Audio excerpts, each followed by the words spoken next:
Buenas tardes a todos, una nueva edición, la número 13 de La Brújula del ciclo 2015, programa que hago como todos los miércoles junto a un gran amigo y compañero, Pablo Javier Davoli. ¿Qué haces, Lucas? ¿Cómo andás? Bien, de regreso, ¿no? De regreso después de una ausencia, gracias. Una ausencia que tenemos que explicar al público por qué se produjo. Estuvimos de gira en realidad dando una serie de charlas. Así es. La gente de AMTAC, ¿no? en Paraná. En la ciudad de Paraná, en la provincia de Entre Ríos, tuvo la gentileza de invitarnos y bueno, reiteramos aquí el agradecimiento que personalmente les hicimos. Les manifestamos, la verdad, una linda experiencia. Una muy linda experiencia. Así es. Nos han tratado con mucha hospitalidad. No, y aparte del profesionalismo con el que organizaron todos unos eventos para docentes de la provincia de Paraná, realmente con muy buen nivel de expositores. Nosotros seríamos la excepción que confirmaría la regla, ¿no? Pero todo muy bien organizado, realmente. Sí, pero muy nos lindo. impidió muy ir lindo. a grabar el programa Así como lo es. hacemos habitualmente. Este programa se encuentra, como siempre, consagrado a la advocación de la Virgen tres veces admirable de Schoenstatt, que es madre, que es reina, que es educadora de Schoenstatt. Nos ponemos siempre bajo su manto de protección y amparo, como lo hacemos semanalmente. Hoy queríamos darle forma a un tema que más que nada es explicativo, de alguna manera intenta ordenar un poco cuáles son las voces más importantes o aquellas que merecen algún tipo de crédito, que se han atrevido a hablar de una gran conspiración de escalas planetarias. Sí, de envergadura global. De envergadura global. Así que hoy queríamos hablar de este tema, pero no sin antes hacer también algunas aclaraciones del último programa, el cual, como siempre, tratando de polemizar y de provocar, generó el enojo de más de algunos de los cibernautas que nos siguen. Pero los invito primero, antes que todo esto, a ver la presentación, como siempre, de La Brújula. Enseguida estamos con ustedes.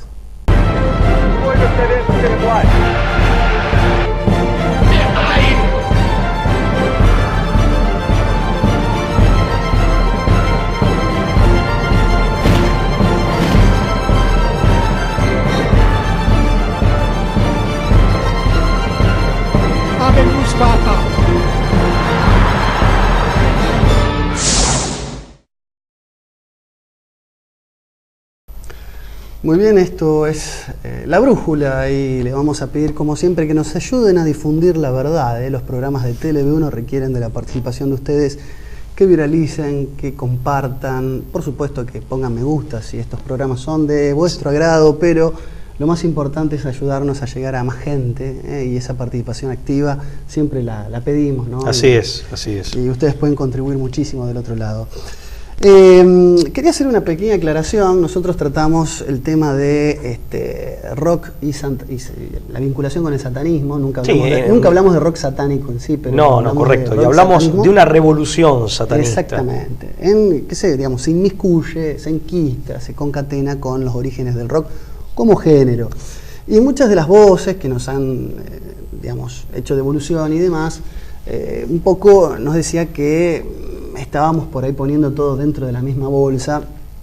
Yo creo que me parece que podemos hacer al lugar a la petición de aclarar de que una cosa es el género del rock y otros son algunos subgéneros de los cuales hay muchas voces rescatables. Es decir, como una voz contestataria, como voz de alguna manera transgresora. El rock ha tenido también frutos muy interesantes. Y como música para divertirse incluso, ¿no? O sea, además, sin necesidad de... Y además música, que sigue siendo música, porque ponían el ejemplo de la cumbia villera. Bueno, ahí ya no hace falta que digamos de qué lado estamos, en tanto que una cosa reviste las en cuanto a la calidad musical. Sin duda.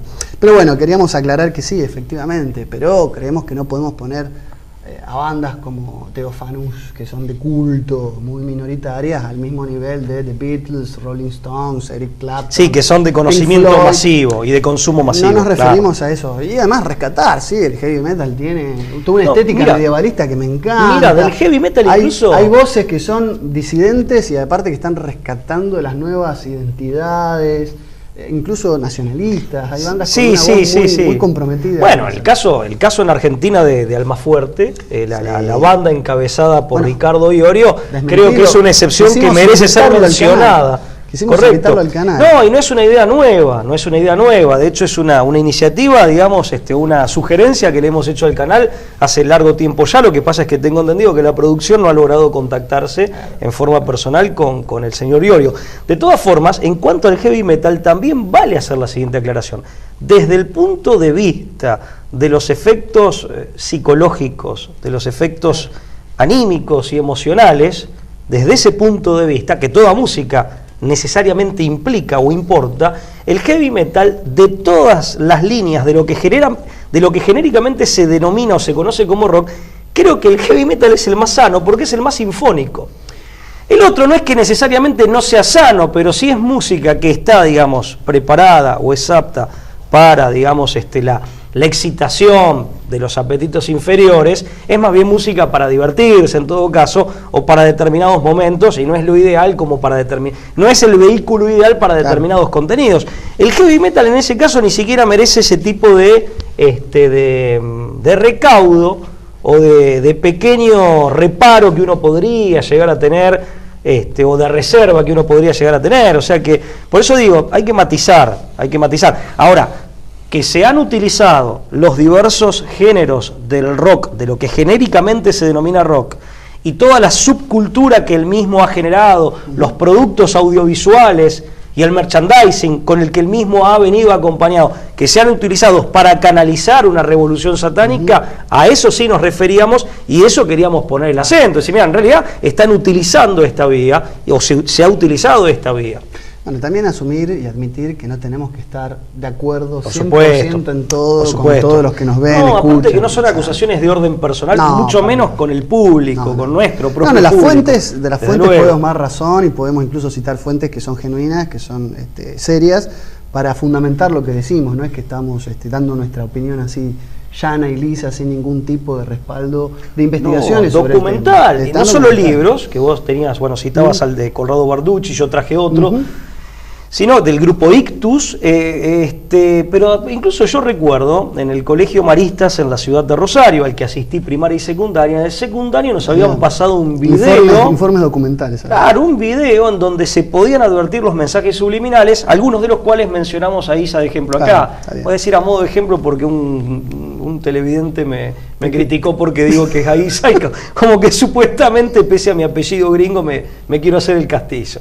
Bueno, la cuestión es que estamos documentados o estamos en condiciones de dar fe o de demostrar, digamos, las observaciones que hicimos. No están hechas a la ligera, desde luego nos podemos equivocar como todo el mundo. Y después, en cuanto a las apreciaciones que nosotros hacemos, nuestros juicios de valor ético, nuestros juicios de valor estético, desde luego que también son susceptibles de crítica. Lo que sí quiero que queden claro es que no hay mala fe, ni tampoco un ánimo de no distinguir, no matizar, etcétera. Jamás. ¿Quiénes son? Perdóname, una cosa. El video que veíamos en el Colegio Maristas lo habían preparado, o por lo menos lo tenían y lo facilitaban, una congregación religiosa que es mundial, pero que está en la ciudad de Rosario, más concretamente en el barrio de Fisherton, que se llaman Cooperadores de Cristo Rey. Les digo el dato porque incluso por ahí, si alguno se quiere contactar, busca en internet, puede dar con esta gente, seguramente el video todavía lo tienen. ¿Quiénes son? ¿No? La pregunta es los teóricos de la conspiración. Y esto de teóricos de la conspiración siempre entre comillas, ¿no? Tomando con pinzas, porque en realidad, es decir, hay una vasta cantidad de ejemplos de investigaciones parciales, incluso muchos que han caído en ese lugar no porque han querido, sino porque sus propias investigaciones los fueron llevando a determinar que había o que hay todavía actualmente un puñado de personas que tiene o que está por encima del orden legal, digamos, y que goza de ciertos privilegios, o los privilegiados, como lo llamaban los autores de Nadie se atreve a llamarle conspiración, ¿no? Sí. Larry Abrams y Gary Allen, ¿no? Pero, ¿quiénes son los teóricos de la conspiración? Nosotros hicimos, obviamente, hay una lista numerosa de apellidos, de nombres. Nosotros tratamos de ordenar un poco aquellas voces que creemos merecen algún tipo de mención. Me parece que el primero que tendría que estar, y no es por un orden de importancia, sino que acá hay un poco de orden cronológico y también hay de alguna manera una especie de biografía autorizada que hay que poder identificar y que hay que poder saborear, que hay que poder degustar, es John Coleman, ¿no? Nacido en 1935, que fue el espía del MI6, que fue periodista de la prensa, ¿no? El World in Review, que es un periódico muy importante, que decía que la organización, bien digo, de la Hermandad Musulmana fue creada por la masonería británica con ayuda de, entre otros, Thomas Edward Lawrence de Arabia, de la rebelión árabe, Bernard Russell, el famoso intelectual del Círculo de Viena, ¿no? Y Arnold Toynbee. Me acusa también a Arnold Toynbee, el de estudio de la historia, de haber ayudado a generar esta hermandad musulmana para mantener a Medio Oriente subdesarrollado con el fin de permitirle a Gran Bretaña una intervención en sus recursos naturales y demás. Pero este autor es, de alguna manera, el primero que en el libro La jerarquía de los conspiradores, la historia del Comité de los 300, este libro tan importante, que ahí se ve la portada en la imagen de pantalla, el Comité de los 300 es un libro que tiene por lo menos más de 5 ediciones, donde por primera vez se hace un estudio detallado de la familia Rothschild, de todo lo que es la dinastía, la genealogía, y la genealogía de los Rothschild a nivel mundial, y fue el primero en advertir que esta leyenda de los billetes de dólar, In God We Trust, hace referencia a 3 clanes familiares importantísimos, es decir, el oro, gold, porque gold ahí sería un acrónimo formado por 3 palabras, ¿no? Gold sería la familia Rothschild, que tenía el poder de la banca. Oil sería el clan Rockefeller en Estados Unidos. Petróleo. Con la Standard Oil, sí, la energía. Sería la alianza entre la energía, la banca y Diamonds, los diamantes de la familia o del linaje de Ernst Oppenheimer, ¿no? De Freiberg, Alemania, que mantenía todo lo que era subyugado el poderío en lo que era, digamos, las colonias africanas y la extracción de diamantes. En definitiva, la familia Oppenheimer, que en su momento se aliaron con William Rhodes. Claro, exactamente. ¿No? Y formaron con William Rhodes es el del Citicorp. Sí, Cecil Rhodes, gracias por la aclaración, correcto. El inglés es Cecil Rhodes y formaron la famosa mesa redonda. Claro, la Round Table. Claro. Bueno, su conferencia más famosa es Wake Up America, que ustedes pueden ver, es una conferencia bastante, ya tiene algunos años. Wake Up America, donde critica el Club de Roma, el Instituto Tavistock y en general al nuevo orden mundial. Es decir, me parece que es el primer autor que merece una mención por este libro que expresamente, de una manera cabal y radical, habla de lo que es y la presencia que tiene la dinastía Rothschild a nivel mundial. Yo creo, me dejas hacer una suerte de aclaración que no deja de ser introductoria, pese a que la me he hecho recién ahora. Yo considero que se habla de teóricos de la conspiración y paralelamente de nuevo orden mundial en forma asociada una cosa con la otra, porque en rigor de verdad estamos hablando, por un lado, de cambios que se han producido a nivel político con envergadura mundial o global, que son, si no subrepticios, son cambios que son discretos, que no son de fácil visibilidad y que implican un cambio de paradigma. Un cambio de paradigma del cual el común de la gente no está noticiado. Es cierto. El común de la gente, el grueso de la gente no está noticiado. Entonces, ¿por qué hablamos de nuevo orden mundial? Porque hay un nuevo orden, pero que tiene... ¿Y por qué se lo asocia con la conspiración? Porque este nuevo orden de alguna manera se instaló estando desavisada la gente. Hay gente que sigue pensando en términos o con categorías politológicas del siglo XIX, ni siquiera del siglo XX, que sigue pensando la política, incluso en las universidades, izquierda y derecha, en términos de estados-nación, en términos de lo público y lo privado, sin advertir ese fenómeno, primero el de la globalización, y paralelamente, o como motor de la globalización, el fenómeno no paralelo, sino anterior y concomitante de la privatización del poder. Entonces, por eso se habla de nuevo orden mundial y se lo asocia con la idea de conspiración. Conspiración no porque necesariamente no vamos a caer en el simplismo de pensar de que 5 tipos en un sótano están manejando el mundo. Esa es la idea caricaturesca que lamentablemente muchas personas que adhieren a estas críticas adoptan y deforman esta línea de análisis. En realidad estamos hablando de una nueva realidad política que ha logrado imponerse de manera, si no subrepticia, cuanto menos de una manera muy discreta, que cambia radicalmente nuestro paradigma, pero que cambia radicalmente el mapa político, pero que en rigor de verdad ha pasado desapercibido para mucha gente que recién ahora se está despabilando. Entonces, estos tipos son teóricos de la conspiración porque son los que están diciendo desde hace 50 e incluso en algunos casos 100 años, miren, hay fuerzas que no son visibles, que están configurando un nuevo orden político con envergadura global, mientras nosotros seguimos pensando que en rigor de verdad el poder real reside en la formalidad de las instituciones estatales, cuando en rigor de verdad ya no es así. Ya no es así. Sí, yo tenía un profesor, Artemio Luis Melo, que había escrito su famoso... profesor de Derecho Político y de Ciencia Política de Rosario. Que hablaba que en términos modernos el poder político siempre requería de una relación público-privada, mando-obediencia y una relación amigo-enemigo, claramente extraída de los escritos de Carl Schmitt. Pero de las cuales, de las tres, en el mundo contemporáneo, solamente la relación amigo-enemigo, que es metapolítica, es la única relación que sigue de alguna manera vigente. Las otras dos son muy decimonónicas, o como vos dijiste, muy de un paradigma que ya está periclitando, que ya están, digamos, de alguna manera pereciendo, ¿no? Y son muy comunes entre los abogados porque son de carácter más bien formal y muchas veces indican un deber ser, pero algo que en la práctica se mantiene a nivel de fachada. Tal cual. Casi, o a veces lisa y llanamente de fachada. Bueno, otro de los autores que no pueden faltar en esta lista de teóricos de la conspiración, valga la aclaración que hiciste, es Milton William Cooper, más conocido como Bill Cooper. Bill Cooper. Nacido en 1943, fallecido en 2001. Bill Cooper se hizo muy famoso sobre todo en la década del 80 porque se consagró como una referencia en temas relativos a la conspiración y el nuevo orden mundial. Él fue oficial de la Fuerza Aérea, participó como soldado en Vietnam y en 1989 publica El gobierno secreto, el origen, identidad y objetivos del Majestic 12. Esto estaba en el marco de un programa y de un informe que se llama Behold a Pale Horse. A mí me contó una vez Adrián Salvucci, de quien también vamos a hablar, que lo tenemos acá en la lo vamos a incluir de hecho en el listado. Que llegó a intercambiar una correspondencia con Bill Cooper y le habló del Majestic 12. Él logró mechar un poco algunas cuestiones relativas a secretos de estados norteamericanos que tenían un contraste ufológico.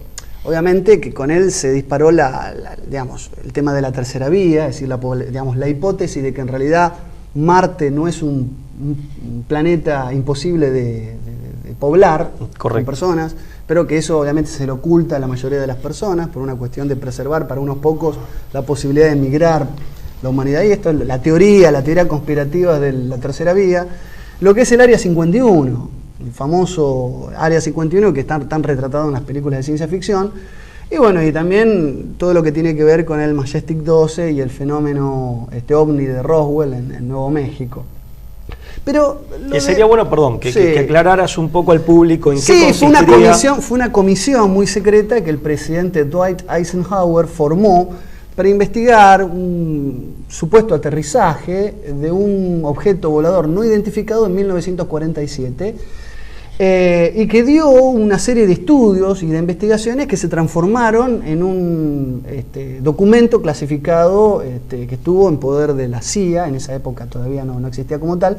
Creo que era la OSS en ese momento. Oficina de Servicios Estratégicos. Exactamente. Sí, el antecedente de la CIA.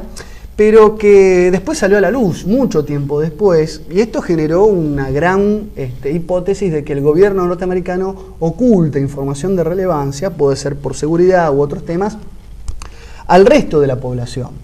Pero bueno, esto pone en discusión el empowerment, el empoderamiento de la sociedad para estar al tanto de algunas decisiones de gobierno y algunas de mucha importancia. O sea, como se puede ocultar eso, se pueden ocultar muchísimas otras cosas. Lucas, en el contexto del Watergate y la época de Nixon. Totalmente. Y lo hemos dicho, lo hemos repetido varias veces y a riesgo de resultar excesivamente insistente, lo vamos a decir una vez más. creo que en 1922 o 1924, no recuerdo exactamente, se publica por primera vez el libro Public Opinion de Walter Lippmann, fundador y director de Foreign Affairs, revista de política internacional que hasta el día de hoy existe. Y bueno, miembro del Council on Foreign Relations, recientemente fundado. Lo mencionaste en el programa de Telecontrol. De Telecontrol y seguramente en el de Escuela de Frankfurt, que fue el primero del 2014, el primero. Y en Public Opinion hablaba Walter Lippmann de manufacturar el consenso de manera artificial, es decir, de crear una opinión pública en forma artificial para sostener la fachada de una democracia a la que él denominaba la democracia de los borregos. Los borregos somos todos nosotros, el conjunto de la ciudadanía, porque entendía que la sofisticación política de los tiempos modernos requerían de una élite tecnocrática que él asociaba con la oligarquía plutocrática de la costa este norteamericana, ¿no? O sea, en definitiva es mantener la apariencia de una democracia cuando en rigor de verdad se trata de una oligarquía plutocrática, globalista y tecnocrática, y hablaba, a eso le llamaba la democracia del borrego, justamente por hablar de esta sofisticación que, digamos, estaba constituida por temáticas que, según Lippmann, eran ajenas o estaban muy por encima de la capacidad del público para comprenderlas y decidir sobre ellas. Sí, es cierto, lo de Lippmann es terrible. Es terrible, es una declaración terrible de aborregamiento, una confesión terrible. Bueno, sabes que Bill Cooper cobró mucha credibilidad, decíamos. Aparte, perdóname, ¿no? Para cerrar el planteo, porque no es que el tipo reivindica un ideal aristocrático en el sentido puro, platónico, aristotélico. Habla de que los oligarcas son los que mejor comprenden todo y por eso peor de los sentidos, ¿no? Tienen que gobernar, claro. No, que en junio de 2001, en su programa de radio, Bill Cooper anunció, y esto está la grabación, la pueden buscar en internet, que Estados Unidos debía prepararse para recibir un ataque del que se culparía a Osama Bin Laden, junio de 2001, y que en realidad sería orquestado por el gobierno. En septiembre fue lo del World Trade Center, y el ataque ataques al Pentágono, a las Torres Gemelas y demás. 2 meses después de que pasó lo del ataque, 2 policías de Apache County lo fueron a buscar a la casa, enviados supuestamente por una denuncia del Servicio Interno de Recaudación, con quien evidentemente Bill Cooper tenía algún problema. El informe oficial de la policía es que él se resistió, estaba armado, perpetró una balacera, fuego cruzado, y lo terminaron matando de varios balazos. Esto es lo que informó la policía. La cuestión es que a Bill Cooper lo mataron. Murió en circunstancias por lo menos sospechosas, dudosas. No sabemos si su paranoia lo hizo reaccionar mal, o si evidentemente mandaron 2 sicarios disfrazados de policías y lo hicieron borrar del mapa. Pero bueno, esta es la historia de Bill Cooper, ¿no? Un tipo también interesante en su aporte, sobre todo en los años 80, ¿sí? Ya en la década del 90 tenemos a un personaje, un loco suelto, un loco de la guerra, que se llama David Icke. Así es, sí. Ex jugador de fútbol, ¿no? Sí, él es inglés, ex jugador de fútbol. Y con el típico corte de un jugador de fútbol europeo de su época, de los años 60. Con el tipo corte de cabello, quiero decir. Fue vocero del Partido Verde en el Reino Unido. Es un partido ecologista creado en 1990. Tomó mucha repercusión en la década del 90. Fue como una especie de nuevo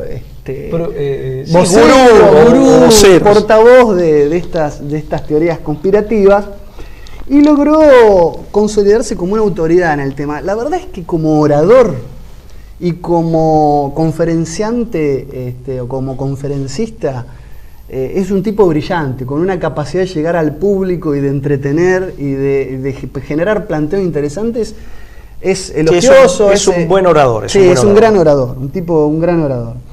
Pero él estableció una teoría que de alguna manera afirmaba lo que en 1988 John Carpenter había llevado a la gran pantalla con su famosa película 87, 88, sí. Sí, Ellos Viven, ¿no? They Live. Que es una película de low cost, de bajo presupuesto. Sí, una clase B que de los 80, que hablaba de que había unos seres reptilianos o reptiloides intraterrestres que convivían con nosotros pero parecía, que en realidad eran una, claro, digamos, una especie de raza parasitaria de la humanidad. Sí, parecían humanos sin serlo verdaderamente. Tenían apariencia humana sin en realidad, sin ser humanos. David Icke empezó a decir con esta teoría que para muchos rayaba lo delirante, que había una cofradía de la serpiente de la antigua Sumeria que se consideraba en Egipto, que hasta el día de hoy tenían una sangre distinta y que llevaban adelante una conspiración para someter a la humanidad a su, bueno, transformarlos en siervos de sus, bueno, de sus acá, fines. acá merita hacer una aclaración, ¿no? Me sí, yo quería hay decir, que detenerse un segundo. Yo quería decir una cuestión acá. Hace no mucho, y esto empezó a pasar casi después digamos, del año 2000 en adelante, varias conferencias, y esto hay que decirlo, varias conferencias de David Icke fueron levantadas, incluso fue censurado en varios hoteles y universidades donde él iba sí, porque ha tenido auditorios prestigiosos. Muy prestigiosos. Ha sido invitado por universidades. Por organizaciones sionistas, por decir que la obra de Icke en realidad encerraba una gran metáfora antisemita. Esto hay que decirlo. ¿Esto quiénes decían? ¿Quiénes hacían esta acusación? Organizaciones sionistas. Como si fuera, digamos, la Liga Antidifamatoria en Estados Unidos. Claro, la Anti-Defamation League, la ADL, principalmente esa porque es la que a nivel mundial monitorea otras. Creo que la ADL y algunos de sus brazos ejecutores levantaron más de una conferencia de David Icke. Esto hay que decirlo, digo, porque a lo mejor no es tan inocente. Bill Cooper dijo en una conferencia, incluso en una entrevista, que era un delirante y que era un embustero. Pero todavía, cuando él arrancaba, muchos hacían una interpretación un poco lineal o literal. Literal, ingenua de lo que Mirá, lo de la literalidad hoy en día no tendría demasiado, digamos, no... asidero, me parece. No tendría demasiado asidero, o en todo caso de tenerlo sería fácilmente corroborable con un buen examen de ADN. Bueno. O sea, si amerita una interpretación literal. Si amerita una interpretación, yo creo que hay dos líneas. Si amerita una interpretación... una es la interpretación... De hecho, él ya ha dejado de hablar, sigue dando conferencias y ya no habla más de los reptilianos, sí. Utiliza unos neologismos como los Sin, sionista, Illuminati, masón, satánico, una cosa así, pero hace todo un juego de palabras conectadas. Hace un tipo... Sí, como un collage de palabras largas interconectadas. Una caracteriología... Exacto, que la transforma en un único término todo conjunto. Sí, pero hay que ver bueno, por eso, hay tres interpretaciones de lo que dice este señor de origen inglés. Bien. La literal, que creo que es la más desopilante, la más estrafalaria, y repito, en todo caso, con un buen examen de ADN nos dilucidamos todas las dudas. Un examen de ADN profundo, honesto, obviamente, y detallado, vamos a dilucidar si hay algo de esto o no hay absolutamente nada, no sé, como uno tiende a suponer. Primer punto. Segundo, bueno, una gran metáfora, en tal caso, si se trata de un discurso de carácter alegórico, ¿quiénes son estos famosos reptilianos? ¿Es un grupo étnico determinado, una determinada logia, un grupo político? Evidentemente vos me decías que hay organizaciones de corte sionista que han interpretado o han asumido que había una referencia... No sé en qué se basan, claro, bueno, evidentemente han tenido razones para pensar o suponer, sospechar... Y bueno, y que esto lo llevará a algún tipo de censura. Decir, esta es una gran metáfora, en rigor de verdad, para encriptar un supuesto... Un discurso antisemita o judeofóbico, como se llama también ahora. O tal vez antisionista, que no es lo mismo. Pero bueno, esa es una interpretación que hacen estas entidades, algunas de estas entidades. Que no sé si es la ADL, yo la cité como para ilustrar, pero no sé si concretamente participó de estas acusaciones o no. David Icke, Perdón, termino y la tercera es una interpretación al estilo Serrano, por ejemplo, y otros autores con el mismo estilo, una interpretación...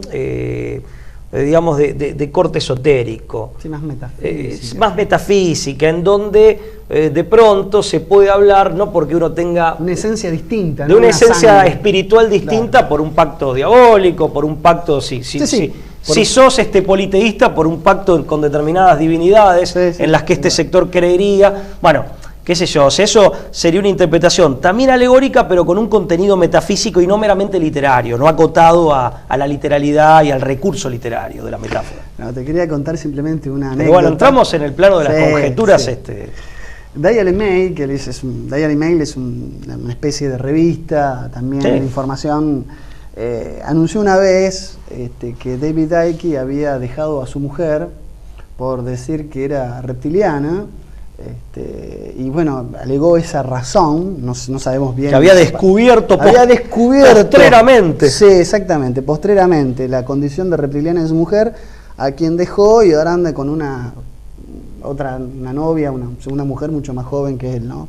Pero digo, es como una nota de color, pero es verdad que sin ánimo de... No, la razón por la cual se separó, eso es lo que... Claro, no, tal cual. Eso me hace acordar, por ejemplo, a un pastor, un célebre, tristemente célebre pastor, que un día lo encontraron, no sé si con una prostituta o borracho, dijo, estaba poseído, cuando lo agarran las cámaras, eso fue hace unos años, creo que acá en Argentina. De todas formas, el que mejor puede responder a esta pregunta, decir, bueno, cuando David Icke habla de los reptilianos, está hablando en un sentido esotérico, en un sentido puramente metafórico, en un sentido biológico, literal.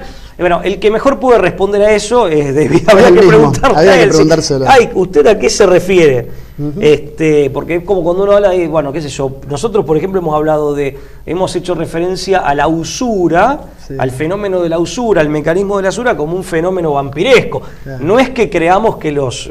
sean vampiros con colmillos. Verdaderamente, claro, pero bueno, eso es una metáfora meramente como recurso literario. Nosotros los nombramos y describimos las características de sus argumentos, después están quienes piensan, este es desinformador, Muchas veces también nos pasa que porque no coincidimos con una alternativa de respuesta, enseguida consideramos de que, digamos, del que tenemos enfrente, de quien estamos hablando, es una persona cooptada por el sistema y en realidad está para engañar o para confundir. Yo no soy en ese sentido tan paranoico. Creo que muchas veces las intenciones, incluso aún siendo buenas, pueden llevar al error. O sea, Icke es un personaje que nos ha dado una alternativa de respuesta de liberación espiritual individual que casi se toca con, no sé, con una filosofía medio New Age, que yo personalmente no comparto. No suscribís, con mucha reserva. Con mucha reserva. Pero no dejo de creer que tenga a lo mejor una intención de emancipación espiritual de las personas. Él habla de los despiertos y los dormidos. Sí, por lo pronto, y pueden sus intenciones ser genuinamente buenas. También hay que aclarar lo siguiente: desde el momento en que él denuncia la intentona de un gobierno mundial, secreto, discreto, ponele, él lo plantea como secreto, ¿no? En definitiva, y en ese aspecto, se encuentra en términos relativos más cerca de la verdad, un poquito más cerca que aquellos otros que, sin ir a hipótesis tan desopilantes, pero siguen hablando como si el mundo fuera manejado por los que figuran en la televisión como presidentes, reyes o autoridades de corte formal, claro. Que dicho sea de paso tienen muy poco poder, por este fenómeno de la privatización del poder, la transnacionalización del poder, las estructuras de poder, que y esto hay que aclararlo, que ningún autor verdaderamente serio, ningún analista o investigador verdaderamente serio hoy desconocería. Claro. Yo me acuerdo, por ejemplo, el mismo jurista italiano, tengo muchas disidencias ideológicas, pero nadie puede dudar de su importancia intelectual. Bobbio hablaba de los poderes fácticos, pero perdón, un caso muchísimo más elocuente, Norberto Bobbio, un caso muchísimo más elocuente.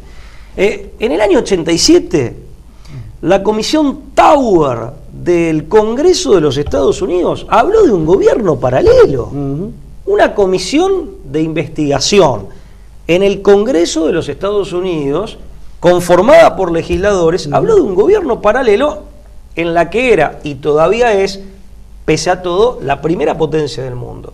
Y un gobierno en las sombras. Otro, en el año 66, y con esto te prometo que termino. Vamos a la pausa. Bueno, en el año 66, Carroll Quigley, que formó a gran parte de la actual dirigencia de los Estados Unidos, profesor universitario destacadísimo, historiador destacadísimo, escribió el famoso libro Tragedy and Hope, al que ya hemos mencionado, y que un televidente tuvo la generosidad de mandarme un link donde está con el libro. Hablaba abiertamente de un gobierno mundial. Y lo interesante es que en el 66, no lo hacía denunciándolo, sino que lo elogiaba como algo bueno, como lo que debería... Él decía que la única disidencia que tenía con la élite financiera, que había logrado construir una red de la cual iba a surgir un gobierno mundial sin necesariamente tirar abajo las fachadas de los gobiernos nacionales, la única disidencia que él tenía es que esa élite se quería mantener en secreto, y él entendía que el mérito era tan grande que tenían que darse a conocer al mundo. Año 66, y repito, no un delirante, un improvisado. El profesor Quigley, Clinton le agradeció públicamente hace unos años atrás, que dice, fue mi formador. Entonces, y era un hombre del establishment, digamos. Entonces, creo que nadie discute el fenómeno tan bien explicado por Salvucci, me adelanto, en El cerebro del mundo, de las nuevas estructuras de poder, la privatización del poder, la globalización del poder. Nadie discute que de acá puede surgir, sin un gobierno mundial, a veces usa el eufemismo gobernanza. Todo gobierno requiere un gobernante. Si hablamos de gobernanza, tiene que haber gobierno. Una función regia. Claro, efectivamente. Una regecía. Y por hoy, muy poca gente lo discute. Podemos discutir matices, podemos discutir ciclos o el ritmo del proceso, podemos discutir su pero no su existencia. Pero no su existencia como tendencia, y como una tendencia con grandes posibilidades, con grandes niveles o grados de concreción en sus planes y con grandes posibilidades de éxito. Ahora, después están las teorías de si esto viene de mucho más atrás o es algo reciente. De quiénes son, qué los une, si los une solo en ánimo de poder o hay algo más. Hay un vínculo esotérico, un vínculo místico, un vínculo espiritual, un vínculo de sangre.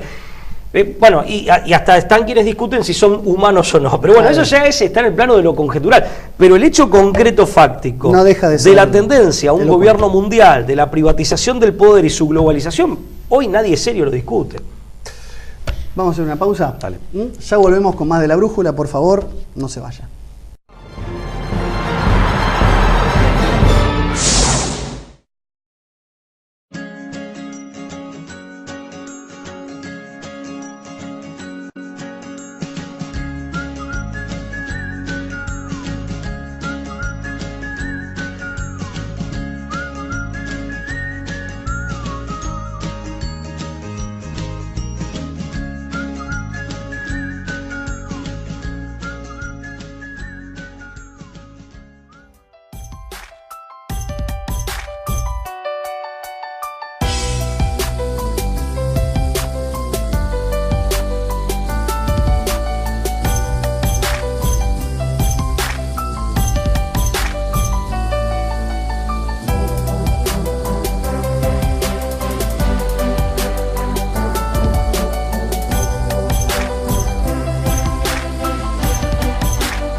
Seguimos con esto que es La Brújula y bueno, un poco tratando de hacer este recorrido, digamos, que nos va llevando... Abuelo de pájaro. Sí, muy sumario de algunos de los autores más importantes de esta, le hemos llamado teoría de la conspiración, pero que de conspiración, digamos, está más que probado que hay mucho menos de teoría que de práctica, digamos. Entonces tenemos que ser justos con la realidad, como bien decías Pablo, y admitir que hay una privatización, una estructuración del poder que no responde a antiguos cánones decimonónicos, modernos, sino que está cada vez más cerca de configurarse de una manera totalmente distinta. Un nuevo orden, bien llamado. Un nuevo orden que se mantiene discretamente maquillado por apariencias que mantienen la ficción de la vigencia de aquellas antiguas categorías. Anthony Sutton, nacido en el año 25 y fallecido en el año 2002, Anthony Sutton fue, de alguna manera, el primero, digamos, en enarbolar una teoría muy académica sobre el financiamiento por parte de la Wall Street, ¿no? de la banca, ¿no? internacional. La alta finanza. La alta finanza. De la revolución bolchevique de 1917. Famoso Wall Street y los bolcheviques. Exactamente, al cual le dedicamos un programa, el número 3, el número 3 del año 2014, le dedicamos un programa a este tema. En los años 70, sobre todo, él decía, enarbolaba esta tesis, y también, hay que decirlo, él sostenía, él en realidad es de extracción liberal, como intelectual es de extracción liberal, y él sostenía que también el nacionalsocialismo alemán había recibido apoyo de las mismas fuentes. En el fondo él hacía una gran crítica a los totalitarismos, como él le llamaba, y el apoyo financiero que habían tenido de las mismas manos. Esto le valió en la década del 70 la felicitación del famoso tecnócrata Brzezinski, asesor de Jimmy Carter, en épocas de la distensión. Y de alguna manera en los 80 viró sus temas de investigaciones a la famosa sociedad secreta Skull and Bones, en torno a la Universidad de Yale, fundada esta en 1831. Fundada nada menos que por William Huntington Russell, que fue en su juventud, Huntington Russell, hay que decirlo, discípulo de Adam Weishaupt, el mismo fundador, o sea, jesuita, masón después y fundador de los Illuminati de Baviera. Así es. ¿No? Que en 1776... Una historia realmente interesante. Adam Weishaupt era, digamos, había nacido en el seno de una familia de origen judío, sí, en Baviera, en el sur de Alemania. Se hace, digamos, se convierte al catolicismo, se hace jesuita, después abdica, digamos, apostata, y termina fundando la logia de corte masónico o de estilo masónico de los Iluminados de Baviera o Illuminati, sí. Bueno, lo cierto es que muchos dicen que se enquista en la masonería, pero en Estados Unidos, ¿no? Claro, exacto. Generando una logia dentro de la logia. Denuncia de alguna manera una continuidad, Sutton, entre los Illuminati de Baviera, o los Iluminados de Baviera, y las Skull and Bones. Es decir, hace todo un recorrido investigativo. A la que pertenecieron 3 generaciones de Bush. Sí. Prescott y sigue teniendo George hijo. Bueno, John Kerry, el secretario de Estado, pertenecía, ¿no?, a esta logia, sociedad secreta, en torno a la Universidad de Yale. Y el otro que deberíamos mencionar, me parece a mí que es un autor joven, o sea, que ha tenido una trayectoria intensa, siguiendo muy larga, es a Daniel Stulin. Nació en el año 66, escritor, investigador, fue agente, digamos, de contraespionaje del Servicio Federal de Seguridad, ¿no?, ruso. Y su trabajo se ha centrado principalmente en el Club Bilderberg. Así es. Ha sido periodista para el medio ruso Russia Today. Habla ruso, inglés y español. Y ha sido un personaje controvertido, interesante, digamos, en muchos aspectos. También habla de transhumanismo. Es un gran escritor, o sea, y es un gran investigador. Un gran periodista. A mí tiene un estilo de redacción que en lo personal no es el que prefiero.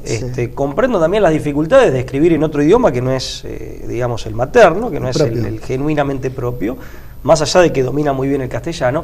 Tiene un estilo, hace uso y abuso, lo cual es muy común, de la palabra fascismo, que para mí induce a error. Un uso promiscuo, pero bueno, es verdad que son libros de difusión, son libros, creo, a veces confunde, pero bueno, son libros que para el gran público un tanto sensacionalista, lo digo con mucha modestia porque vuelvo a repetir, más allá de estos reparos o de estas críticas que son accesorias o secundarias, hay que reconocer que Stulin es un excelente escritor y es un excelente investigador y periodista en general.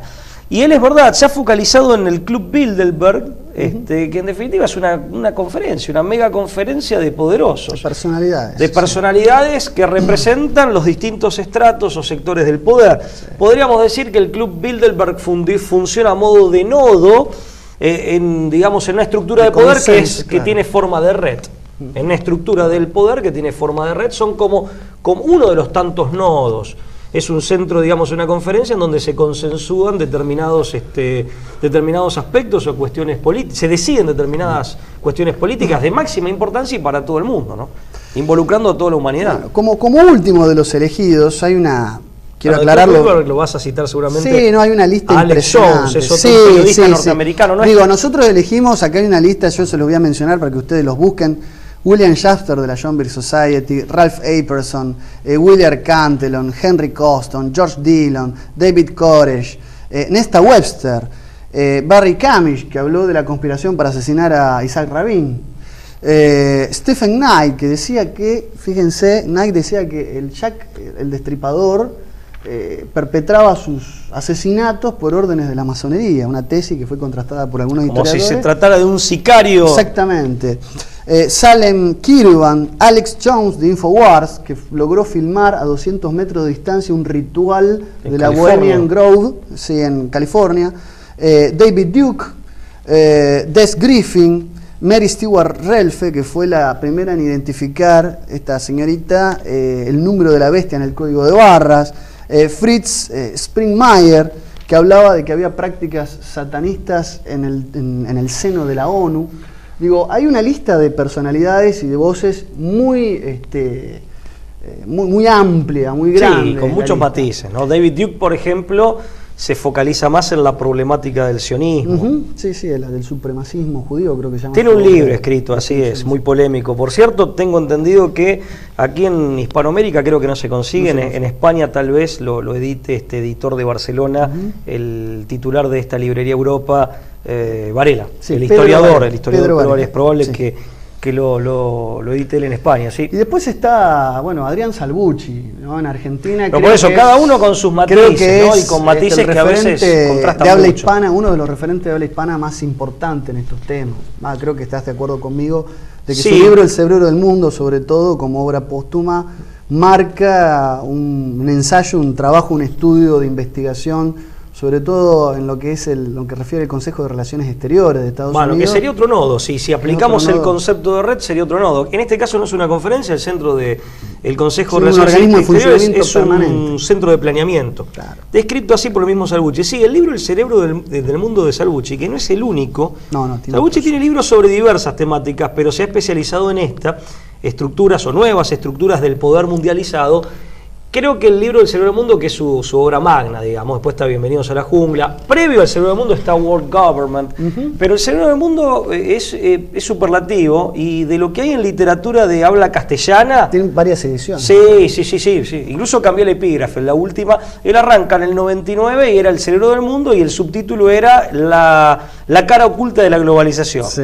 Y ahora dice, las cosas han avanzado tanto, en la última edición, creo que es quinta o sexta, quinta me parece, ampliada, actualizada, de 2010, es 2010 o 2012, bueno, hace escasos años atrás, la última, cambia el subtítulo, es El cerebro del mundo, de la globalización al gobierno mundial. Sí. Porque él dice que las cosas son más explícitas ya habiendo pasado una década. Sí, la globalización todavía era una forma de simular, de camuflar, de maquillar todo este proceso. Ahora ya es un poco más explícito. Claro, es como cuando, yo insisto, ahora en el ámbito jurídico se habla de gobernanza mundial. O sea, gobernanza hay con gobierno, sin gobierno.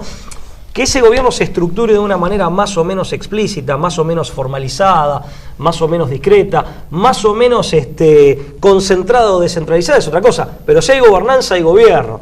Salvo que creamos que la política es como el mundo de la física, que claramente no lo es, porque es el reino del hombre, el reino de la libertad, condicionada pero libertad al fin. Ahora, termino con esto, de lo que hay en literatura de habla hispana, de autores de habla hispana, yo creo que Salvucci, bueno, de hecho es uno de los autores más lúcidos, y su obra El cerebro del mundo creo que es altamente recomendable y ha superado la prueba de la asepsia ideológica. Conozco gente que se dice de derecha que le encanta, conozco gente que se se autocalifica de izquierda que le encanta.